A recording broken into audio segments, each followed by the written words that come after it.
Praise the Lord. मैं इस समय परमेश्वर पिता का धन्यवाद करता हूँ कि प्रार्थना केंद्र के द्वारा आयोजित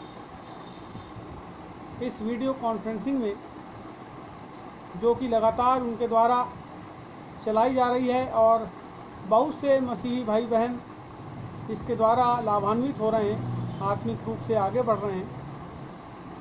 इसके लिए मैं परमेश्वर का धन्यवाद करता हूं और साथ ही धन्यवाद करता हूं पास्टर मनील कुमार का और भाई जॉर्ज मसीह का, जिन्होंने मुझे आज आप लोगों के बीच में इनवाइट किया कि मैं आप लोगों के साथ कुछ बातों को साझा कर सकूं। मैं परमेश्वर को धन्यवाद देता हूं आज के लिए। इसके पहले कि हम कुछ बात करें, आगे बढ़ें,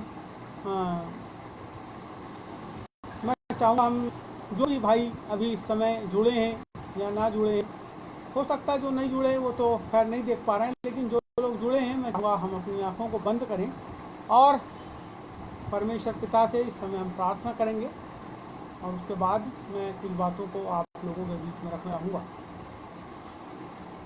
धन्यवाद धन्यवाद धन्यवाद और धन्यवाद देते हैं परम धन्य से नाम के यहोवा परमेश्वर खुदावन, आप जो हैं,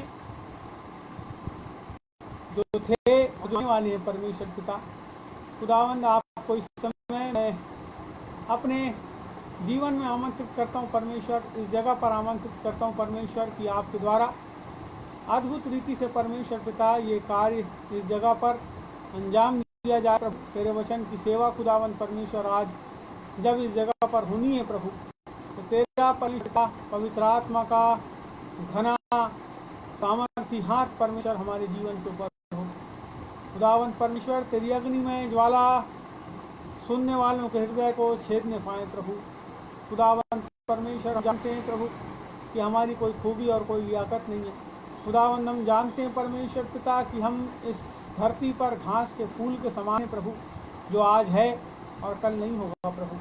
हवा आती है और वो फूल जाते हैं है खुदावंद परमेश्वर। कितने मनुष्य इस धरती पर हुए प्रभु, जो खुदावंद परमेश्वर जैसे स्वप्न हम देखते प्रभु उस रीति से परमेश्वर उनका जीवन समाप्त होता, हमारा जीवन समाप्त हो जाएगा। और इस समय खुदावंद यीशु मसीह के नाम से प्रभु हम तेरे पास आते हैं, तेरे लोगों के साथ परमेश्वर, प्रार्थना केंद्र के साथ परमेश्वर, उसके सारे प्रभु सहभागियों के साथ। और इस समय हम प्रार्थना करते हैं तेरा पवित्र आत्मा अद्भुत रीति से परमेश्वर यीशु मसीह के नाम से प्रभु सारे लोगों को स्पर्श करे प्रभु। हम उसे दुआ और प्रार्थना करते हैं और इस सभा के लिए प्रभु हम तुझे धन्यवाद देते हैं जो लाइव चल रही है खुदावंद परमेश्वर, इसके ऊपर तेरी आशीष हो। जिस विषय को लेकर प्रभु आज मैं तेरे लोगों से बातचीत करूं, उनके जीवन के ऊपर तेरी कृपा और तेरी दया हो प्रभु, मैं तुझसे प्रार्थना करता हूं और इस समय धन्यवाद के साथ विनती को उद्धार करता यीशु मसीह नासरी के नाम से मांगता। प्रियों, मैं एक बार से आपके बीच में, इसके पहले जब मैं आपके बीच में आया हुआ था, पिछले समय की बात है, लगभग लॉकडाउन के समय की बात है, जब पूर्ण रूप से लॉकडाउन लागू था और उस बीच में आपके बीच में पास्टर मनील कुमार जी ने और जॉर्ज भाई ने हमें मौका दिया था कि आपके बीच में आकर के आराधना को कर सकें, भक्ति को कर सकें और आपके साथ प्रभु के वचन को बांट सकें। तो आज मैं आप लोगों के बीच में जिस बात को रखना चाह रहा हूँ, जिस बात को बताना चाह रहा हूँ, वो विषय है जागृति। जैसा कि आप देख रहे हैं, अभी केवल भारत में ही नहीं लेकिन पूरे विश्व के अंदर बड़ा हाहाकार मचा है। अस्पताल भर गए हैं और लोग बड़े डरे हुए हैं, फिर भी अपने घर से बाहर निकल रहे हैं अपनी ज़रूरतों को पूरा करने के लिए। और मसीह जो प्रभु का भय मानते हैं, उनके जीवन पर भी अभी बड़ी समस्याएं आ रही है। जैसे कि हम देख रहे हैं छत्तीसगढ़ में, दिल्ली में, मध्य प्रदेश में बहुत सारे मसीहों के जीवन के अंदर भी उस कोरोना वायरस का असर हुआ है और बहुत सारे लोगों की मृत्यु जो है उसके द्वारा हुई। ये मृत्यु जो है ये एक भय का कारण है मनुष्य के जीवन के अंदर, लेकिन वो भय समाप्त हो जाता है परमेश्वर के वचन के द्वारा परमेश्वर की ढाढ़स के द्वारा और उस प्रज्ञाओं के द्वारा। यदि हम परमेश्वर के ऊपर विश्वास रखते हैं, उसके पीछे चलते हैं, अपने जीवन को परमेश्वर के साथ साथ साथ साथ जैसे हनोक चला उस रीति से चलने की कोशिश करते हैं, तो हमारा जीवन जागा हुआ होता है। मैं बात कर रहा हूँ जागृति पर।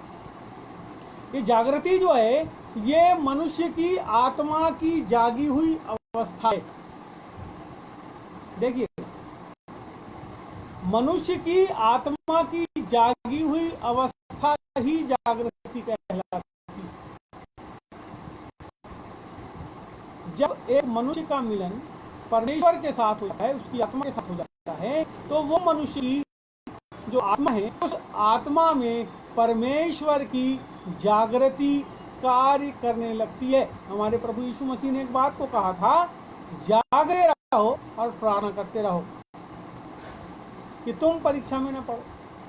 तुम उस दिन को नहीं जानते, किस दिन मनुष्य का पुत्र आ जाएगा, उस घड़ी को नहीं जानते। जागृति, जागा हुआ इंसान, जागा हुआ मसीही। चलिए, अब इंसान बोल रहा हूं तो इसका मतलब ये नहीं है कि जो संसार के अंदर बहुत सारे लोग हैं वो सब जागे हुए हैं, अभी आत्मा में सोए हुए हैं।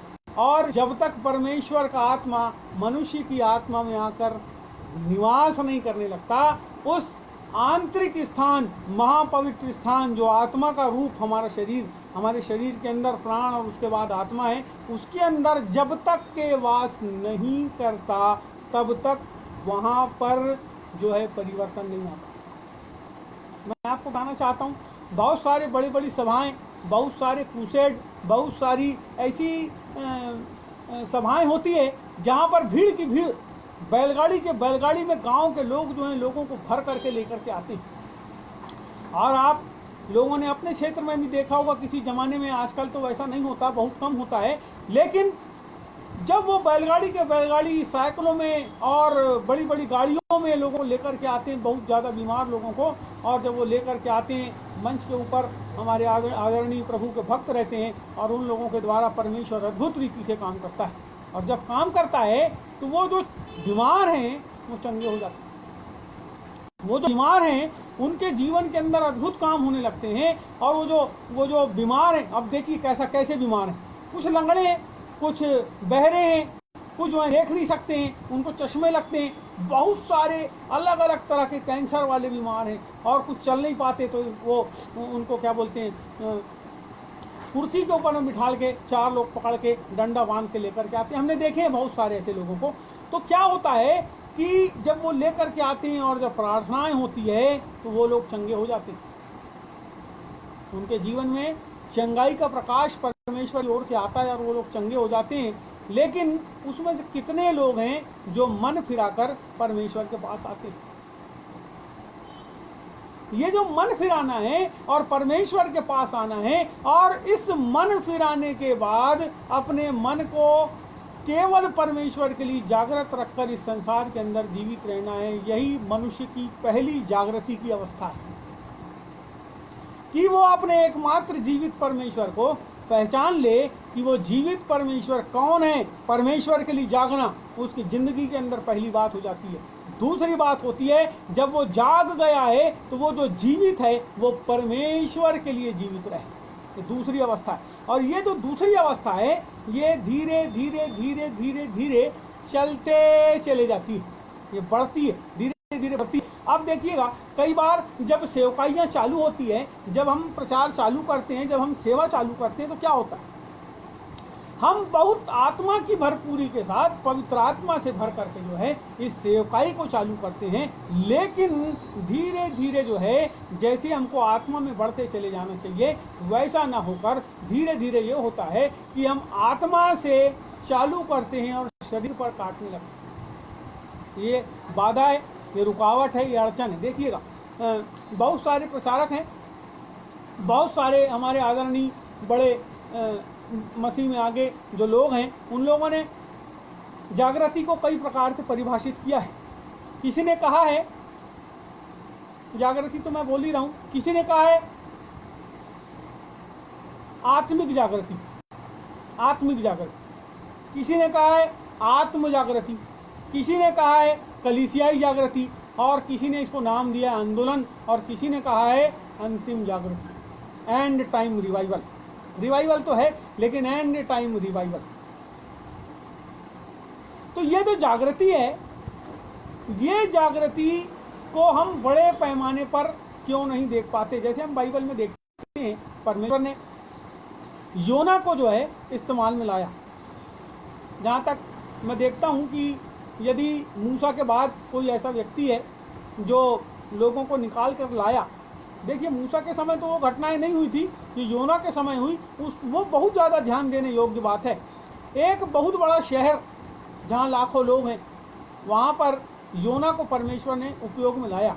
वो कैसे उस जगह पे पहुंचा ये भी आप लोगों को पता है, लेकिन आप ध्यान दीजिएगा कि वहाँ पे लाखों लाख लोग जो हैं वो परिवर्तित हुए। उन लोगों ने जो है अपने वस्त्र को फाड़ दिया, उन लोगों ने जो है राख को अपने शरीर पर डाल लिया, और वो लोग जो है टाट पहन करके परमेश्वर के सामने अपने आप को रख दिया। उन लोगों ने मन को फिरा लिया। ये एक बड़ी जागृति है, ये बड़ी जागृति है। और इस जागृति में लाखों लाख लोग जो हैं वो मन फिरा लेते हैं। जैसे कि आपने देखा होगा भारत के अंदर बहुत सारे ऐसे इलाकों में बहुत सारे मिशनरी आए, बहुत सारे जो है प्रचारक आए, और बहुत सारी कलीसियाएं स्थापित हुई। और वो जो कलीसियाएं, मैं ऐसा मानता हूं कि जो बड़े स्तर पे जो कलीसियाएं स्थापित हुई, अंग्रेज़ों के शासन काल के डच और फ्रेंच जो भारत के अंदर में आए, उस समय से जो है कलीसियाएं स्थापित हुई। लेकिन वो जो कलीसियाएं बनी, उन कलीसियाओं के अंदर में वो जागृति का जो माहौल है, वो जो परिवर्तन का माहौल है, बहुत ज़्यादा नहीं था, लेकिन उतना ज़्यादा नहीं था जितना ज़्यादा जो है अभी से लगभग 50 साल पहले से जब ये कार्य चालू हुआ। जैसे कि साधु सुंदर सिंह, आपने जाना होगा, लगभग 90 साल पहले की बात है।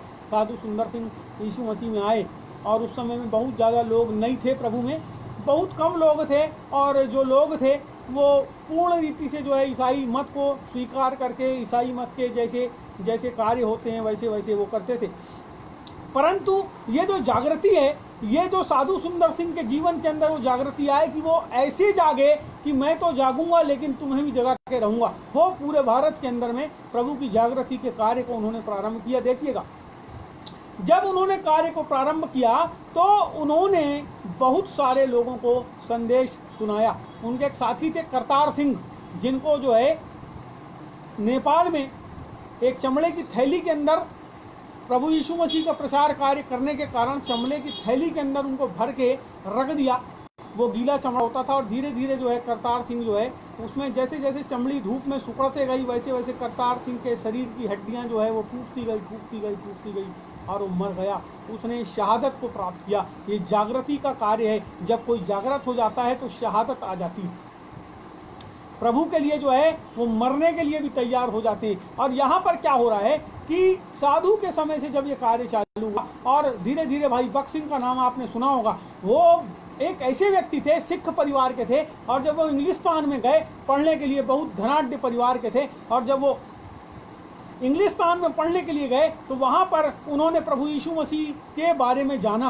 वो शराब पीते थे, वो सिगरेट पीते थे, वो सब कुछ करते थे, लेकिन उन्होंने धीरे धीरे जो है जाना कि यीशु मसीह जो है वो जीवन को बदलने वाला परमेश्वर है, वो मुक्ति को देने वाला परमेश्वर है, और उन्होंने अपना जीवन जो है यीशु मसीह को दिया। और जब वो भारत में आए तो ये हुआ कि वो बहुत धनाढ्य परिवार के थे, और धीरे से जो है उनके पिता ने उनको दूर कर दिया, और वो धीरे धीरे जो है अपने परिवार से निकल गए और प्रभु का प्रचार करने लगे। और प्रचार करते करते भारत के अंदर उन्होंने हजारों की तादाद में अपने मरते तक, सन 2000 तक के मुझे याद है, समय सन 2000 में मैं प्रभु में आया, लेकिन उसके बीच में वो जो है उसी समय में लगभग उनका इंतकाल हुआ। वो नहीं रहे, प्रभु में सो गए। लेकिन जब आप उनकी मृत्यु के उस समय को देखेंगे, कहीं आपको चित्र मिले, कहीं वीडियो मिले, तो आप देखिएगा, जैसे आपने इंदिरा गांधी की अंत्येष्टि देखे होंगे, राजीव गांधी की अंत्येष्टि देखे होंगे, उससे भी कहीं ज़्यादा पब्लिक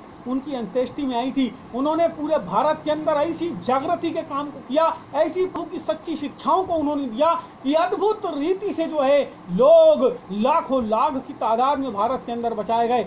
और मैं आपको बताना चाहता, भाई बख्श सिंह जो हैं, उन्होंने अपनी पूरी ज़िंदगी को प्रभु के लिए दिया और उन्होंने जिस तरीके से काम किया, मैं ऐसा महसूस नहीं करता कि कोई ऐसा व्यक्ति हो मेरे जानकारी में जिन्होंने अपनी पूरी ज़िंदगी को इतना बड़ा प्रभु का काम करने के बाद, इतना उनके पास लोग जो हैं आर्थिक रीति से धन देते थे, सहायता देते थे। आप हेब्रोन, गोलकोंडा, हैदराबाद यदि आप जाएंगे तो वहाँ पे देखिएगा, उनका एक 6x6 का कमरा था, छोटा सा, जिसके अंदर एक छोटी सी एक खाट थी, एक टेबल था और एक कुर्सी थी जिसमें बैठकर वो बाइबल पढ़ते थे और उस खाट पे वो आराम करते थे। उन्हें अपनी पूरी ज़िंदगी उस 6x6 के कमरे में काटी। मैं आपको बताना चाहता हूँ मेरे प्रियो, जब एक जागृति किसी के जीवन के अंदर आ जाती है तो अद्भुत रीति से परमेश्वर के लिए जलने के लिए तैयार हो जाता है। आपने मोमबत्ती को देखा होगा, मोमबत्ती जो है जब वो जलती है तो उसका उजियाला जो है वो फैलता है, लेकिन क्यों फैलता है? क्योंकि वो मोमबत्ती जलती है मेरे प्रियो, उसका मोम पिघलता है और वो जलती है। जब वो जलती है तो उससे उजियाला निकलता है, उसके जलने से उजियाला निकलता है, वो मोम जलती है, उससे उजियाला निकलता है। मेरे प्रियो, यीशु मसीह कहा तुम जगत की ज्योति हो, हम ज्योति हैं। यदि हमारे लिए, मसीह के लिए यदि हम जलते नहीं हैं तो हम उजियाला नहीं दे सकते। मैं आपको बताना चाहता, ये जागृति है, जैसे भक्त सिंह के बारे में आपने सुना, मैं आपको बताना चाहता, हमारे बालाघाट में प्रभु के दास भाई अमर सिंह का नाम आप सुना होगा। जब वो हमारे बालाघाट में आए उस समय हम प्रभु में नहीं थे, हम तो हिंदू बैकग्राउंड से हैं, प्रभु को हम नहीं जानते थे, लेकिन हमने सुना है, यहाँ तक कि उन्होंने भी हमें कई बार अपनी गवाही बताई है। तो उन्होंने ऐसा बताया कि जिस समय में वो बालाघाट में आए तो आपने सुना होगा मेथोडिस्ट मिशन कंपाउंड हमारे बालाघाट में है, भरवेली में है। तो जब वो आए तो भरवेली में भी एक चर्च था, लेकिन वो बहुत बड़े रूप में नहीं था। जब वो आए तो हमारे मसीह जो हैं मेथोडिस्ट के हमारे भाई लोगों ने उनको सहायता किया, उनके साथ आराधना भक्ति में वो शामिल होने लगे। और वो क्या करते थे, अपनी साइकिल से वो निकलते थे और सैकड़ों किलोमीटर की यात्राएं जो है वो करते थे। और बोरो में चश्मा आपने देखे हैं ना, वो अंधे लोग जो लगाते हैं या जिनकी आंख में मोटे मोटे चश्मे लगते हैं, वैसे चश्मे लोगों के जो है वो लेकर जो है बोरो में लेकर के आते थे, ताबीज और गंडे। उसका कारण क्या था कि उन्होंने अपने जीवन को प्रभु में जलने के लिए दे दिया, उसमें अपने आप को जागृत कर दिया और प्रभु की सेवकाई के लिए आगे बढ़ गए। आप धीरे धीरे जो है, आज मैं आपको बताना चाहता, हमारे बालाघाट में लगभग 35,000 मसीही हैं लगभग, और जो निकले हुए हैं जीवन ज्योति आश्रम, जो हमारे आदरणीय अमर सिंह साहब के द्वारा बनाया हुआ आश्रम है, जो अब चर्च के रूप में एक डायोसिस के रूप में जो है वो बन गया। तो उन्होंने इसी रीति से काम चालू किया और उनके द्वारा हजारों हजार सेवक जो हैं भारत के अंदर में आज बनाए गए, स्थापित किए गए। मैं आपको गवाहियाँ इसलिए बता रहा हूँ कि आपको यदि गवाहियाँ पता ना हो लोगों के जीवन की, तो क्यों कर आपके जीवन में गवाही हो। मैं बताना चाहता हूँ, ये जो जागृति है जब किसी के जीवन के अंदर आ जाती है तो वो अद्भुत रीति से उसको परिवर्तन कर देती है। आपने देखा होगा, कई बार हम 80 की स्पीड में गाड़ी चलाते रहते हैं और सामने एक बोर्ड रहता है, आगे खतरा है, पुल टूटा हुआ है, आप क्या करते हैं? अपनी गाड़ी को यू टर्न मार लेते हैं। मेरे प्रियो, मैं आपको बताना चाहता हूं, यदि हम संसार के अंदर अपनी ज़िंदगी को जी रहे हैं, यदि हम अपने जीवन को संसार के लिए खर्च कर रहे हैं, यदि हम अपने जीवन को संसार की अभिलाषाओं की पूर्ति के लिए जी रहे हैं, मैं आपको बताना चाहता हूं, आगे एक बड़ा नर्क है, यू टर्न मारने की आवश्यकता है। जब आप यू टर्न मारेंगे तो बचाए जाएंगे, क्योंकि प्रभु ने कहा मन फिराओ, स्वर्ग का राज्य निकट। हाँ, स्वर्ग का राज्य निकट है और वो तभी प्राप्त होता है जब जागृति आपके अंदर आ जाती है, जब आप आत्म जागृत हो जाते हैं। बोले यीशु मसीह की जय। तो मैं आपको बताना चाहता हूं कि जब एक व्यक्ति जागृत हो जाता है, जब ये तो एक व्यक्ति की बात हो गई कि मेरे मन के अंदर प्रभु ने काम किया और मैं सेवकाई को करने लगा। मैं अपनी एक छोटी सी गवाही बताना चाहूँगा आपको। इस बात को बताते बताते मेरे मन में आई, आज से लगभग 20 साल पहले की बात है। मैं प्रभु में आया, प्रभु में बचाया गया। एक आंटी है श्रीमती ठाकरे, उन्होंने मुझे संदेश सुनाई और हम लोग धीरे धीरे बहुत परेशानियों के बाद जो है मैं बचाया गया। बहुत दुष्ट आत्माओं का मेरे ऊपर प्रभाव था, वार होते थे मेरे ऊपर, और प्रभु ने मुझे बचाया। मैं धन्यवाद करता हूँ परमेश्वर का। जब परमेश्वर ने मुझे बचाया मेरे प्रियो, तो मेरे साथ क्या हुआ कि मैं लिख लगा, मैं जिन शिक्षाओं को सीख चाहा मैं उन शिक्षाओं को लिखने लगा, कागजों के ऊपर लिखने लगा, और लिखते लिखते छोटी छोटी किताबें 16 पेज की, 20 पेज की, 28 पेज की मैं बनाता था। मैं डॉक्टर हूँ, आप देख रहे होंगे यहाँ मेरे पीछे दवाइयाँ रखी हुई है। मैं डॉक्टर हूँ, यहाँ मेरा क्लिनिक है, मैं पास्टर हूँ क्योंकि मैं यहाँ सेवकाई करता हूँ, और मैं लेखक हूँ प्रभु में और पब्लिशर हूँ। मैं बहुत सारी जगह अपनी पुस्तकों को प्रभु यीशु मसीह के नाम से जो उन्होंने मुझे दिया है उसको मैं भारत के अंदर फैलाता हूँ, और बहुत से मसीह घरों में वो पुस्तकें पढ़ी जाती हैं। तो मेरे जीवन के अंदर जब परमेश्वर ने काम किया तो मेरे द्वारा ये पुस्तकों का कार्य जो है परमेश्वर ने सन 2007 से मैंने पूर्णकालिक रूप से अपने जीवन को परमेश्वर के लिए, उसकी सेवा के लिए, उसकी पुस्तकों के लिए, उसको फैलाने के लिए अपने जीवन को दिया। और मैं क्या करने लगा कि धीरे धीरे धीरे धीरे उसको लेकर भारत के विभिन्न कोनों में जा कर के लोगों को उसे सप्लाई करने लगा, उसे पहुँचाने लगा, और उसके द्वारा परमेश्वर ने आगे बढ़ाया। तो ये जो पुस्तकों का काम है, इसके पहले कि हम बचाए गए, इसके पहले बहुत सारे लोग थे जो संस्थागत रूप से एक पुस्तकों के कार्य को कर रहे थे, वो मसीह लिटरेचर के कार्य को कर रहे थे। आप बाइबल सोसाइटी की बात करें, ओएम की बात करें, एमएसएस की बात करें, किसी भी चीज़ की बात करें, आप जिस भी चीज़ की बात करेंगे वो जो कार्य है वो जागृति के द्वारा चालू हुआ, और वो संस्थाएं बनी और कार्य चालू हुआ। आज लोगों के पास पुस्तकें जारी। तो मैं अपने जीवन की गवाही आपको इसलिए बताया कि मेरे द्वारा जो है परमेश्वर ने इस पुस्तक के कार्य को, चूंकि मैं जागृत हो गया इसलिए मेरे द्वारा इस पुस्तक के कार्य को परमेश्वर ने फैलाया फैलाया फैलाया फैलाया, आज पूरे भारत के अंदर जाती है। दूसरी बात, ये मेरी जागृति की बात, मैं ऐसा नहीं कहता कि आप मेरे जैसे जागृत हो जाएं, लेकिन मैं ऐसा कह सकता हूँ कि आप यीशु मसीह के जैसे चेले थे, पतरस थे, आप पतरस के जैसे जागृत हो जाएं, आप पौलुस के जैसे जागृत हो जाएं, आप जो हैं और प्रभु के दास भक्त आपके आसपास हैं जो अद्भुत रीति परमेश्वर के कार्य को अंजाम दे रहे हैं, उनके जैसे जागृत हो जाएं।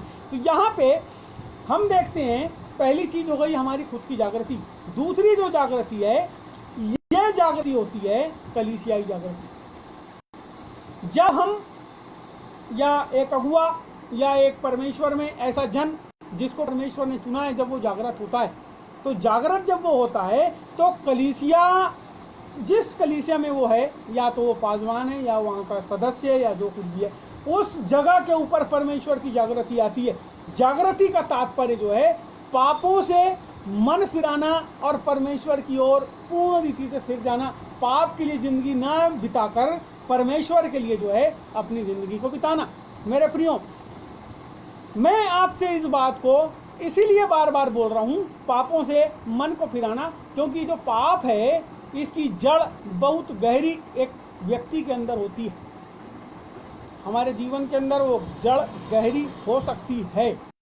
यदि हमने कोई ऐसे पाप को अपनी ज़िंदगी के अंदर अंजाम दिया है जो बहुत हमने प्रैक्टिस की है उस पाप की, मैं आपको बताना चाहता, हो सकता है हमें 15 साल, 20 साल, 25 साल, 30 साल हो गए उस पाप को छोड़े, लेकिन बीच बीच में वो पाप क्या करता है, आपके मन के अंदर जो है अपने झटके को, जैसे आपने देखे होंगे भूकंप आता है कैसे ज़मीन हिलती है ना कहीं उस गर्मी का प्रभाव धरती के अंदर है, उसके अंदर आग अभी भी जल रही है। उसी रीति से वो जो पाप है वो उसकी जड़ बड़ी गहरी है, और वो क्या करती है, मनुष्य जीवन को जो है वो कभी कभी अपने में, वो पाप जो है अपने में उस कार्य को संलग्न करवाने के लिए जो है वो आंखों में एक चित्र को डाल देता है। मेरे प्रियो, तो जब एक व्यक्ति जागृत होता है तो उसकी जिंदगी के अंदर से पाप के बंधन जो है वो टूटना चालू होते हैं। मैं आपको बताना चाहता हूँ, और वो जो है पापियों की, ठट्ठा उड़ाने वालों की जो मजलिस होती है उसमें वो नहीं बैठता। मैं आपको बताना चाहता हूँ, जब वो नहीं बैठता तो उसके साथ के लोग, उसकी कलीसिया के लोग, उसके साथी लोग और दूसरे मसीह लोग सोचते हैं आदमी ऐसा कैसा हुआ, चलो हम इससे वार्तालाप करते हैं। जब वो वार्तालाप करते हैं तो क्या होता है, वो अपने जीवन की गवाहियों को बताता है, वो मसीह के प्रेम को बताता है, और क्या होता है, उनके जीवन के अंदर परिवर्तन आना चालू हो जाता है। मेरे प्रियो, अद्भुत रीति से वो जो कलीसिया है उसके अंदर कार्य होना चालू होता है। पहले वो एक होता है, फिर वो दो होते हैं, फिर वो 3 होते हैं, फिर वो 4 होते हैं, और उनकी जो प्रार्थना है वो बिल्कुल ऐसी जैसे आपने भट्टा देखे होगे आग का, वो उस रीति से जो है वो जलने लगती है, और प्रार्थना का उत्तर स्वर्ग से धरती के ऊपर उड़ेला जाता है। मेरे प्रियो, आपको ध्यान होगा, मैं आपसे बात करना चाहूँगा 1901 से लेकर के 20 तक की, उसमें 2 आपको मैं जागृति के बारे में बताना चाहूँगा। पहली जो जागृति है वो है अजूसा स्ट्रीट की जागृति। वहां 2 या 3 लोग थे मेरे प्रियो, जिन लोगों ने मिलकर जो है प्रार्थना करना चालू किया, अद्भुत रीति से प्रार्थना करना चालू किया, और हजारों की तादाद में लोग जो हैं उस जगह के ऊपर आने लगे और आने लगे और आने लगे, और वो लोगों के बीच में वो चिन्ह और चमत्कार होने लगे, और लोगों ने अपने मन को परिवर्तन करना चालू किया। मैं आपको बताना चाहता हूँ मेथोडिस्ट के संस्थापक जॉन वेस्ली के बारे में, जब उन्होंने यीशु मसीह के नाम से अपने जीवन को परिवर्तन की अवस्था में देखा, और जब उन्होंने काम करना चालू किया, मेरे प्रियो 1,60,000 किलोमीटर उन्होंने घोड़ों के ऊपर बैठकर यात्राएं की। अद्भुत रीति से जब वो प्रचार करते थे, ऐसा कहा जाता है कि उस समय में जब फुटबॉल खेली जाती थी और वो फुटबॉल के मैच को देखने के लिए पूरा स्टेडियम खचाखच भरा रहता था, मेरे प्रियो वो स्टेडियम खाली हो गए और लोग परमेश्वर के संदेश को सुनने के लिए, अपने जीवन को परमेश्वर के सामने अर्पित करने के लिए वो उसकी सभाओं में शामिल हो गए। वो बड़े बड़े स्टेडियम खाली हो गए और वो लोगों के जीवन के अंदर परिवर्तन आ गया। लोगों ने पापों से मन फिराया और अनंत जीवन के वारिस बने। मैं आपको बताना चाहता हूं प्रियो, ये जो अजूसा स्ट्रीट है, इसके बारे में अद्भुत रीति से परमेश्वर ने कार्य किया। वहां अद्भुत रीति से लोगों के जीवन को बदला।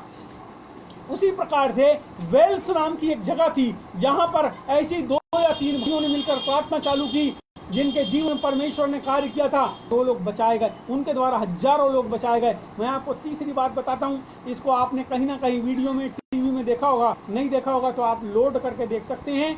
वो जगह जो है उसका नाम था, मेरे दिमाग से उछट रही, मैं जगह का नाम आपको बताता हूं,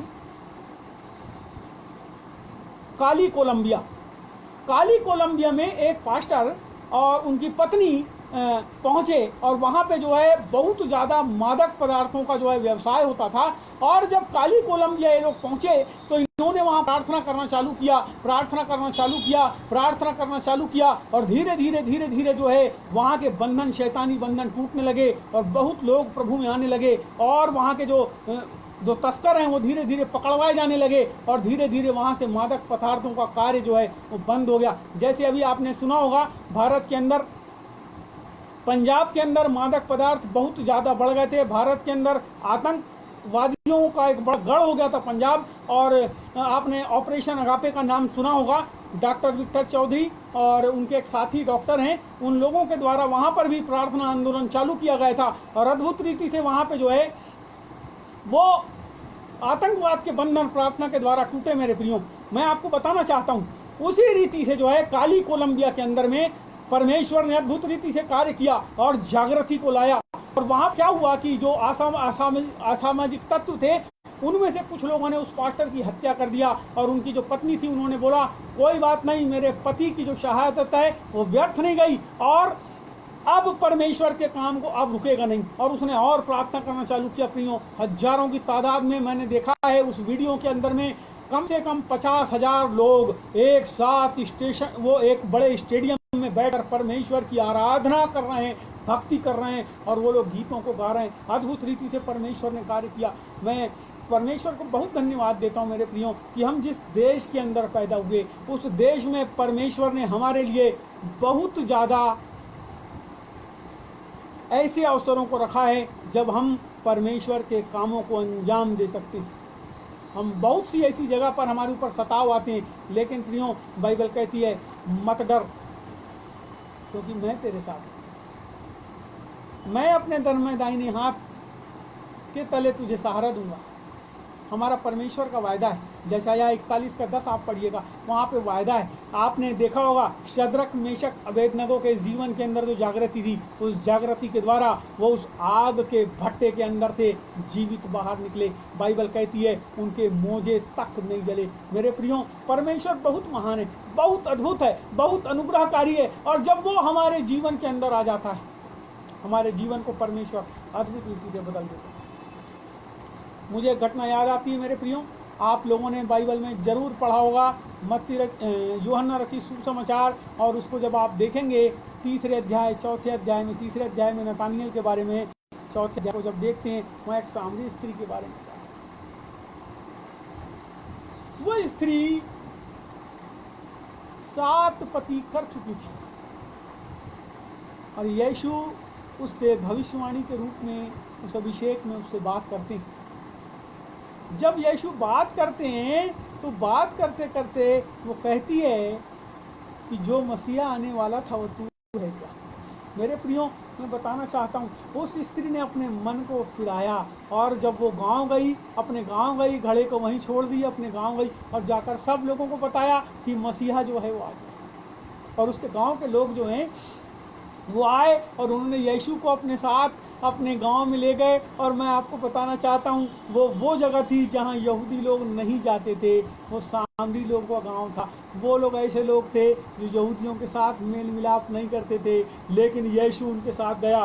बाइबल में लिखा है वो रात भर वहाँ पे रहा, उनके साथ रहा, पूरा गांव परिवर्तित हो गया। गांव के लोग कहते हैं कि हम इसलिए नहीं कि तू हमसे कहती है, परंतु अब हमने देख लिया है, इसीलिए उसके ऊपर विश्वास करते हैं। मेरे प्रियो, मैं आपको बताना चाहता हूं, जब परमेश्वर का प्रकाशन आप लोगों के द्वारा लोगों के जीवन के अंदर पहुंचता है, उनके जीवन के अंदर जागृति का आरंभ हो जाता है। और ये जो आपकी जागृति है, आपकी स्वयं की जागृति है, वो लोगों को परमेश्वर का दर्शन करा देती है। मैं धन्यवाद देना चाहता हूं परमेश्वर का आप सब लोगों के लिए, क्योंकि आप लोग अपने अपने क्षेत्रों में जिन मसीह के कार्यों को अंजाम दे रहे हैं, उसके द्वारा उस जगह पर आज नहीं तो कल अवश्य में हो परमेश्वर का वो जागृति का आत्मा काम करेगा। मेरे प्रियो, मैं आपको बताना चाहता हूँ, बाइबल कहती है, यीशु मसीह कहते हैं अपनी नगरी यरूशलेम से, यशायाह की किताब 60वां अध्याय आप देखेंगे, वहाँ लिखा है,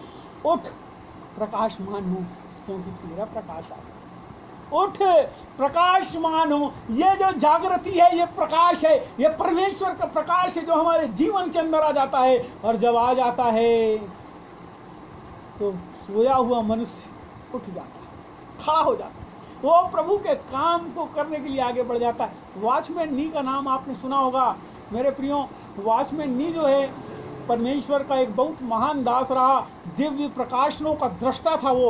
उसके जो प्रकाशन है वो अद्भुत प्रकाशन है, और उसके जो प्रकाशन है वो अद्भुत रीति से पूरे विश्व के अंदर बाइबल कॉलेजों के अंदर पढ़ाए जाते हैं। उसका नाम था वॉचमैन नी। मैं आपको बताना चाहता, वो चीन के अंदर था। वो केवल 40 साल की उम्र में, 43 साल की उम्र में उसको वो नहीं रहा, यानी वो प्रभु में सो गया।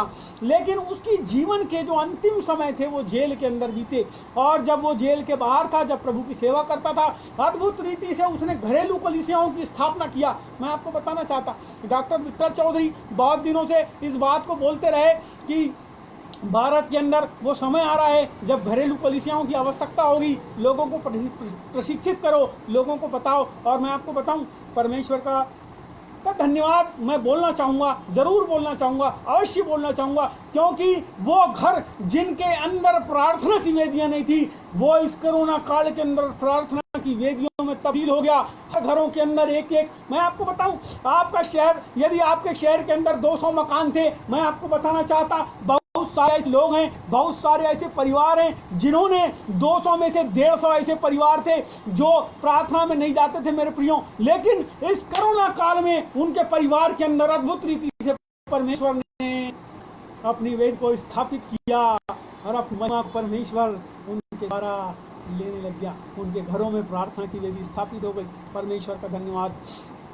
तो ये जो वॉचमैन है, इसने अद्भुत रीति से घरेलू कलीसियाओं की स्थापना चाइना के अंदर किया और अंतिम में वह इसको पकड़ करके जेल के अंदर डाल दिया गया। मैं आपको बताना चाहता हूँ प्रियो, बहुत यातना दी गई उसको, और वो जो है धीरे धीरे धीरे धीरे जो है बहुत कमजोर होकर के अपनी प्यारे प्रभु यीशु मसीह के निकट उसकी भरपूरी में जा पहुंचा। नहीं रहा, लेकिन वो जब तक जेल से बाहर रहता, वो अद्भुत रीति से परमेश्वर के कार्यों को अंजाम देता, क्योंकि वो जागृत हो चुका था। उसकी आत्मा प्रभु के लिए ज्वलंत हो गई थी।